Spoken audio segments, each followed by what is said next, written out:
Welcome to our channel. This is not just a story. This is a journey. A journey through pain, pressure, fear, fame, failure, and strength. And yes, this story is also great for your English because you won't just listen to a biography. You'll feel it, understand it, and grow from it word by word. So, if you're someone who wants to improve your English while hearing the most emotional, powerful, and life-changing stories, subscribe now because you're in the right place. Let's begin the real story of a boy who became a global icon. But first, he had to fight the enemy inside his own house. Part 1. The Boy Who Lived in Fear, Willard Carroll Smith, Jr. Born on September 25, 1968, in West Philadelphia, Pennsylvania. Most people know him as Will Smith, the Fresh Prince, the Hollywood legend, the Oscar winner, the man who made us laugh, cry, and dream. But behind that smile was a truth he never wanted the world to see. Will grew up in a middle-class neighborhood. Not rich, not poor. His father, Willard Sr., was a military man, strict, disciplined, intense. His mother, Caroline, was an intelligent school board worker, kind but quiet. On the outside, it looked like a normal family. But on the inside, it was a house full of silence, rules, and fear. Will later wrote in his book, "When I was 9 years old, I watched my father hit my mother so hard she fell. That moment changed everything inside me. That moment didn't just break his heart, it broke his voice." From that day, Will made a decision. I will make everyone laugh so they never feel the fear I feel. That's how his performance began. Not on a stage, but at home. He became the entertainer, the funny one, the loud one. But inside, he was just a scared little boy who never felt safe. From a young age, Will had a superpower. He could read a room in seconds. If his dad came home angry, he'd crack a joke. If his mom was sad, he'd dance or sing. If his friends were down, he'd become a cartoon character. But this wasn't just fun. This was survival. He learned that entertainment was control. If he could make people laugh, they wouldn't fight. If he could make people love him, they wouldn't leave. But this superpower came with a secret curse. He never showed his real feelings to anyone. By age 12, Will fell in love with hip-hop. But he was different from other rappers. While others rapped about violence, hate, and pain, Will rapped about fun, humor, girls, and school. And he refused to curse in his music because he didn't want his grandma to hear him swear. People laughed at him, said he wasn't real, but Will didn't care. He wasn't trying to be hard, he was trying to be happy. At age 16, he met a talented DJ named Jeff, and together they became DJ Jazzy Jeff and the Fresh Prince. Their music exploded in 1989. They won the first ever Grammy for rap music. Will was 20 years old. From fear in the living room to winning music's biggest award. But he was just getting started. Success came fast. Fame came faster. But Will was just a kid with no financial education, no team, no guidance. He bought cars, motorcycles, clothes, parties, and more parties. He thought the money would never stop. But soon the phone stopped ringing. The album sales dropped, and the IRS knocked on his door. "You owe $2.88 million in taxes." Will Smith was 25 years old and broke. His home gone, his cars gone, his money gone, his reputation gone. He was living at his girlfriend's house, hiding from the world. He thought his career was over. He thought he was finished. But this is where the story truly begins. One day, a friend told him, They're auditioning for a new sitcom called The Fresh Prince of Bel-Air. You should try." Will said, "I'm not an actor." His friend said, "You weren't a rapper either until you became one." He had nothing to lose. So he went, he auditioned, and just like that, he got the role. That role saved his life. In 1990, The Fresh Prince of Bel-Air aired for the first time. Suddenly, millions of people were watching him, laughing at his jokes, dancing to his theme song, quoting his lines, but they didn't know. Behind every joke was a little boy who still felt he didn't deserve love. Behind every laugh was a man who thought, "If I stop being perfect, everyone will leave me." There's one episode of Fresh Prince, the one where Will's father comes back, then leaves again. In that scene, Will asks, "How come he don't want me, man?" What most people don't know is that was real. Will wasn't acting. He broke down for real, and the camera kept rolling, because, for the first time, the smile cracked. The mask slipped. The boy inside spoke. After the success of The Fresh Prince of Bel-Air, everyone knew Will Smith's name. He wasn't just a funny guy on TV anymore. He was becoming something bigger. He made a decision. "I want to be the biggest movie star in the world." But he didn't say this like a dream. He said it like a mission. Will began to study box office numbers, movie scripts, audience trends. He wanted to know what movies people loved, what actors made the most money, what kind of stories touched the heart. He became obsessed, not just with acting, but with winning. And it worked. In just a few years, Will Smith gave us Bad Boys, 1995. Action plus comedy equals global hit. Independence Day, 1996. Sci-fi blockbuster Men in Black, 1997. One of the coolest roles ever. Ali, 2001. Oscar-nominated performance. I, Robot. Hitch. I Am Legend. Enemy of the State. And then in 2006, he gave us the film that broke everyone's heart, The Pursuit of Happiness. He played Chris Gardner, a homeless father with a little boy. The movie made millions cry because Will wasn't just acting.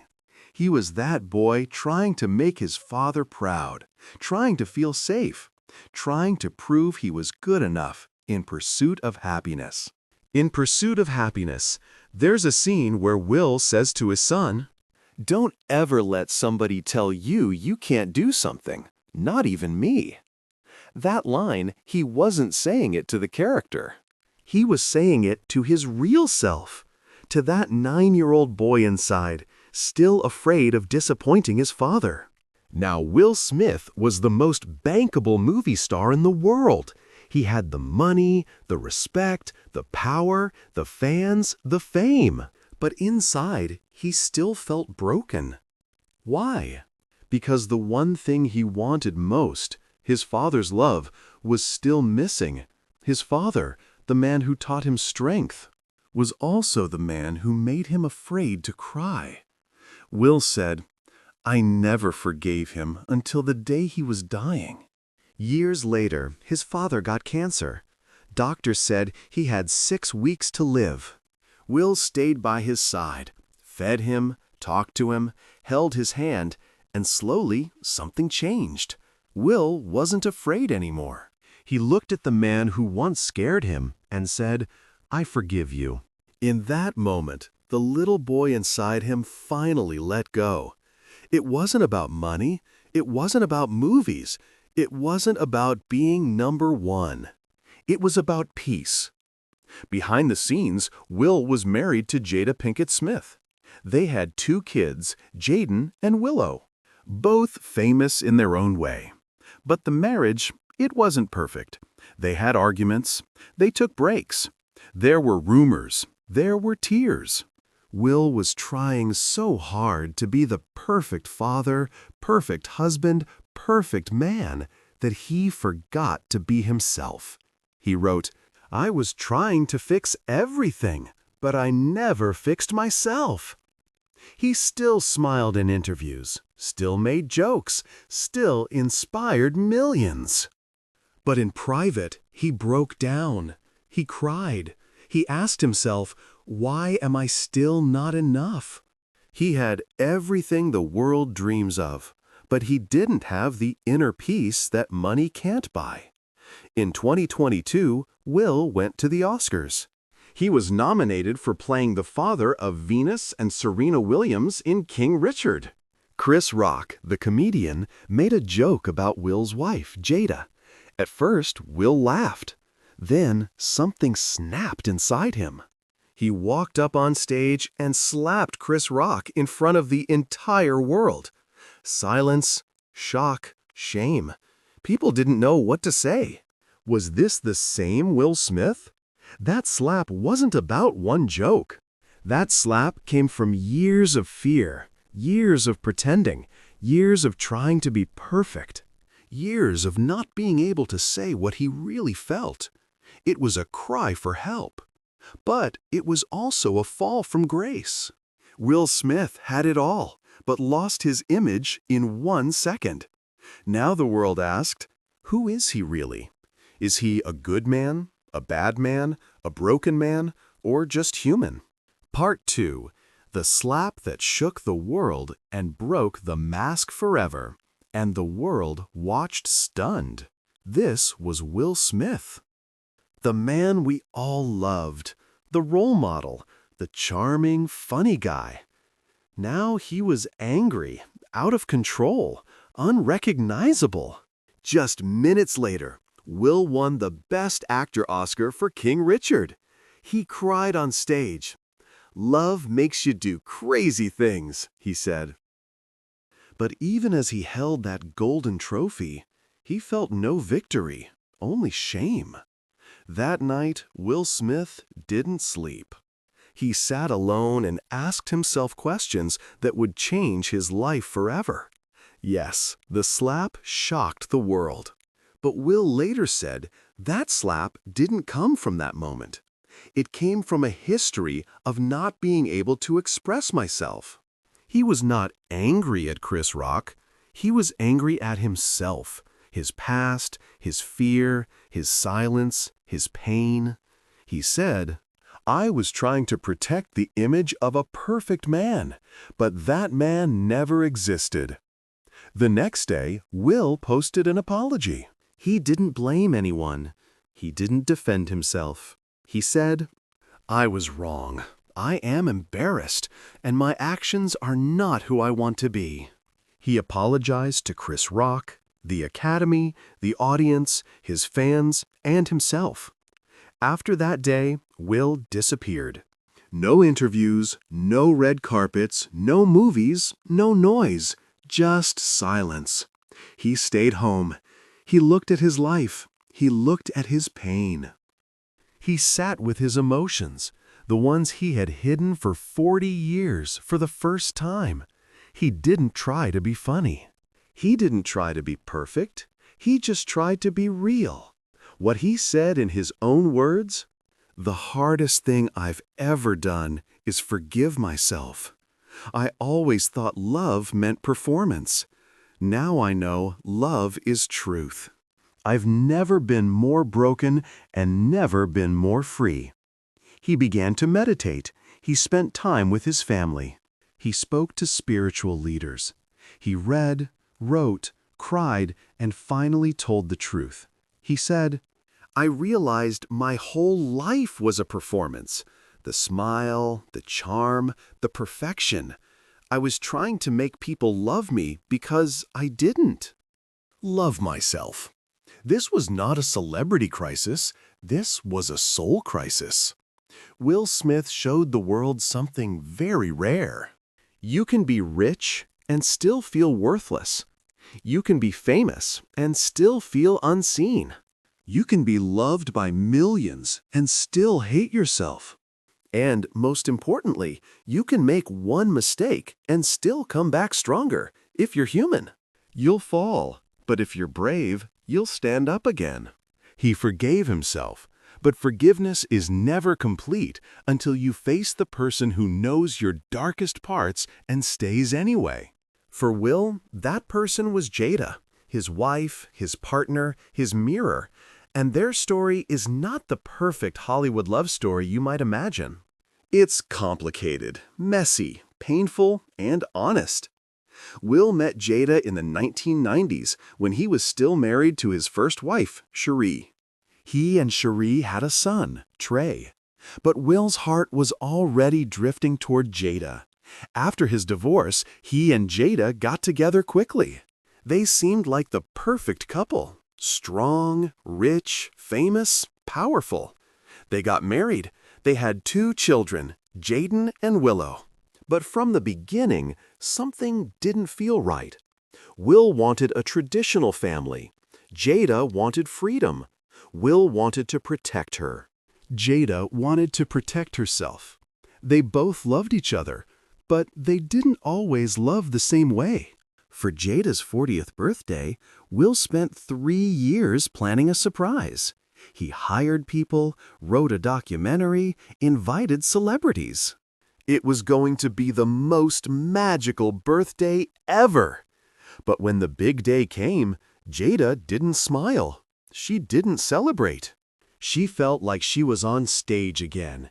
After it ended, she told Will, "This was not for me. This was for you." And that shattered him. He had given his heart, and she felt controlled. That night, their marriage broke. Will said, "I retired that day from trying to make people happy." After that, things got cold. They didn't divorce. They didn't fight loudly. They didn't leave. But they drifted. For a few years, Will and Jada were not romantic, not connected, and sometimes not even speaking. But they stayed under the same roof because they were trying to figure themselves out. They gave each other space. And then something happened. In 2020, Jada sat at her own show, Red Table Talk. Across the table sat Will. She admitted something the whole world had been whispering.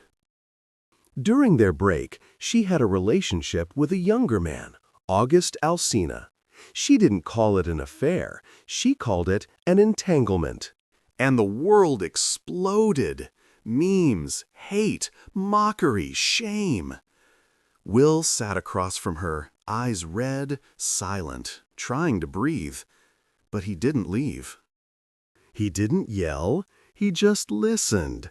And when it was over, he said, "We ride together. We die together. Bad marriage for life."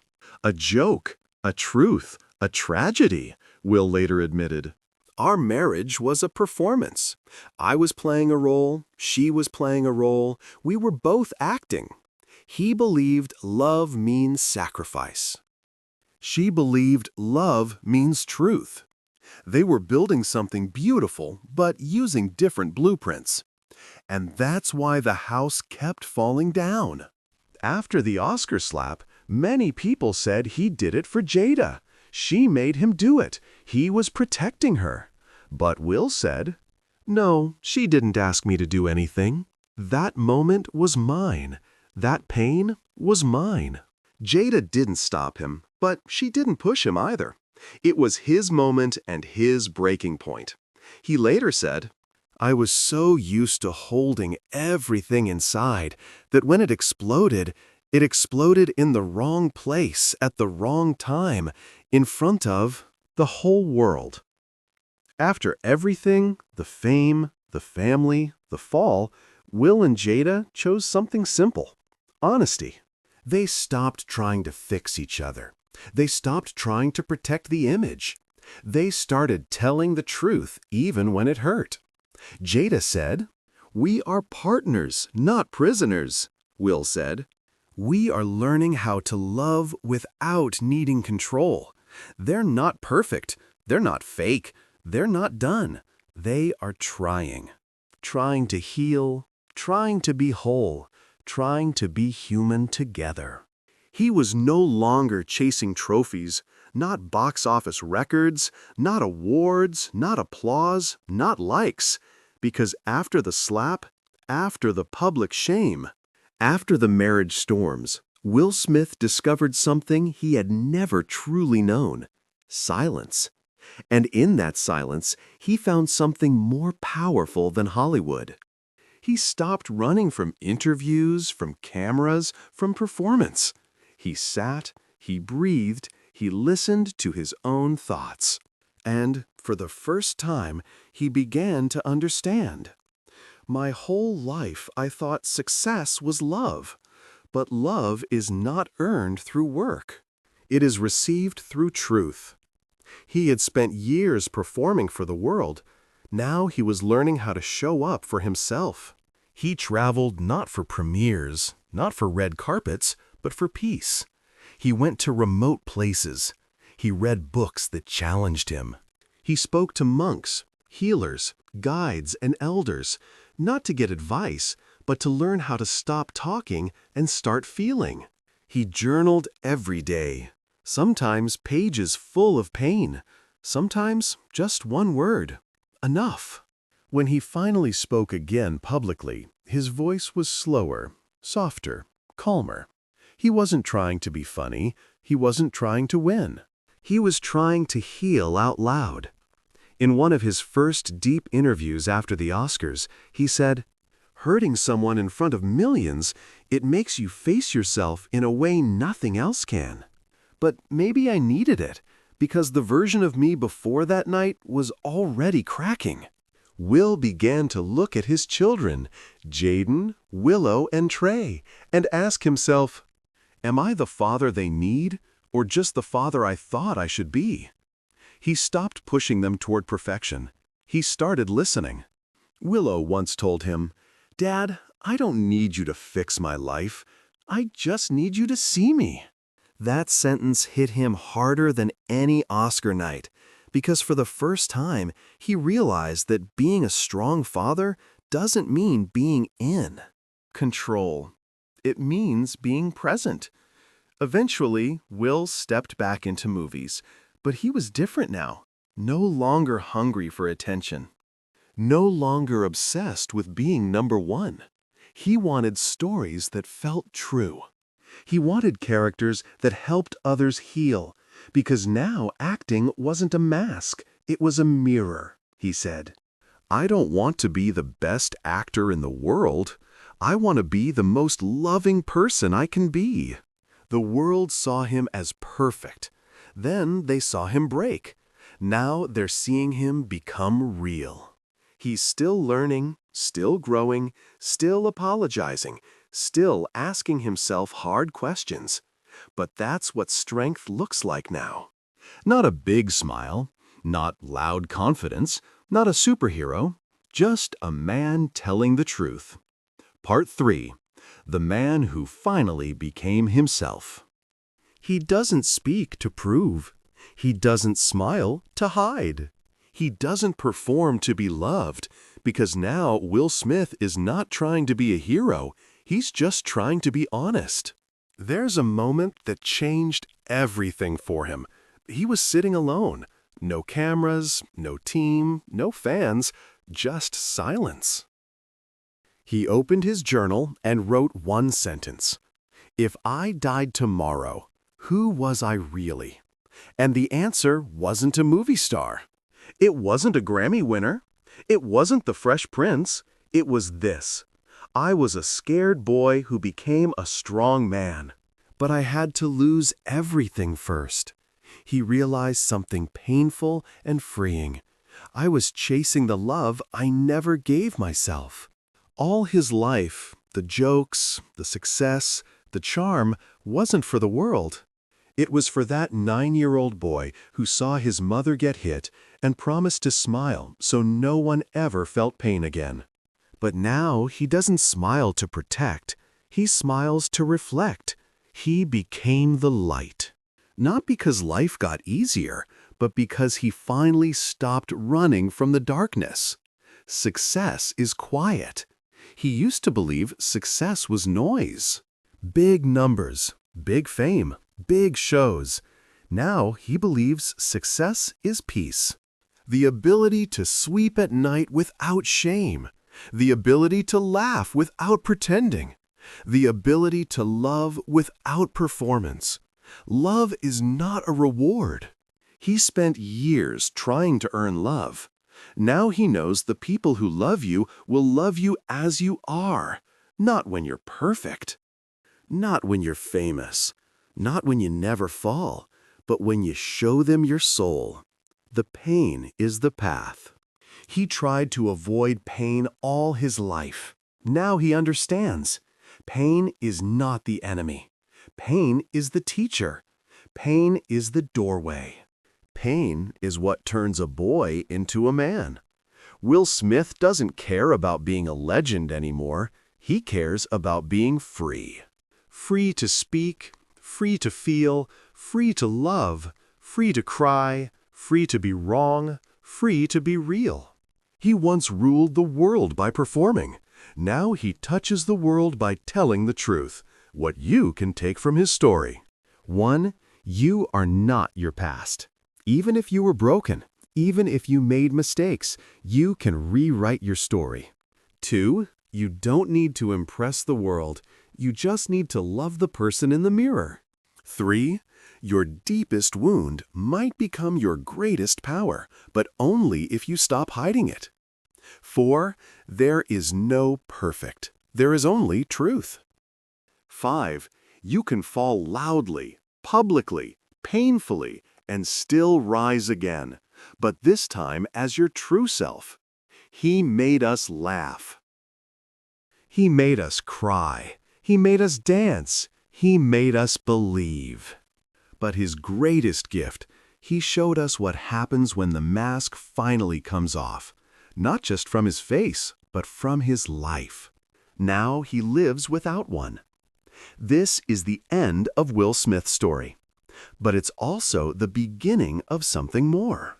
A man who stopped performing for the world so he could finally become himself in the silence. And maybe, just maybe, you can do the same.